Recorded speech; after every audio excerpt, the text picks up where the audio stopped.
Battery চালিত রিকশা বন্ধ করায় রাজধানীর মিরপুরে সড়ক অবরোধ করে আন্দোলন করছে রিকশা চালকরা। সেখানে রয়েছেন সহকর্মী মনিরুল ইসলাম মিন্টু। আমরা সরাসরি যুক্ত হচ্ছি তার সঙ্গে। মিন্টু, তারা সকাল থেকেই সেখানে অবস্থান করছেন এবং তারা বলছেন যে তাদের দাবি দেওয়া না মানা হলে তারা তাদের কর্মসূচি আসলে তারা বন্ধ করবেন না।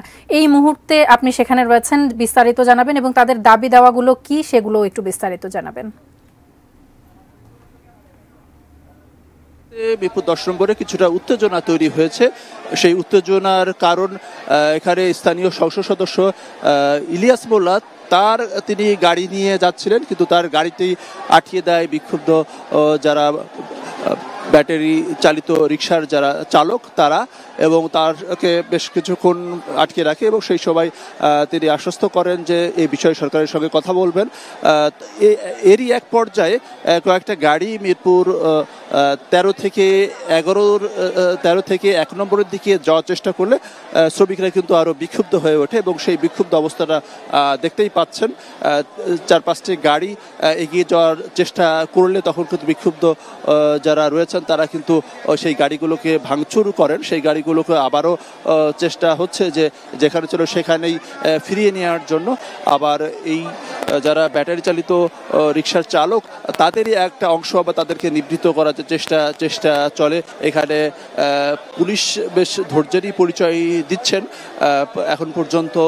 এবং যদি বলি, সকাল 10টার পর থেকেই ব্যাটারি চালিত রিকশার যারা বিক্ষুব্ধ চালক তারা মিরপুর 10, 11, 1 নম্বর তারা মিছিল করে। মিছিলের এক পর্যায়ে এসে এই মিরপুর 10 নম্বর গোল চত্বরে তারা অবস্থান নেয় এবং এর ফলে কিন্তু এই গুরুত্বপূর্ণ একটি সড়ক, যেখানে খুবই ব্যস্ততম একটি সড়ক, সেই সড়কে এক ধরনের উত্তেজনা তৈরি হয়ে যায়।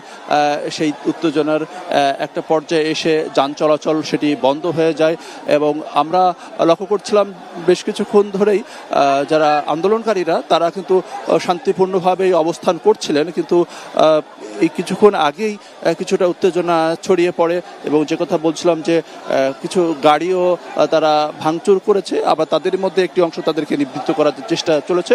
তবে যে কথা বলছি যে 11টার পর থেকে কিন্তু এই সড়কে যান চলাচল সেটি একেবারে বন্ধ হয়ে গেছে।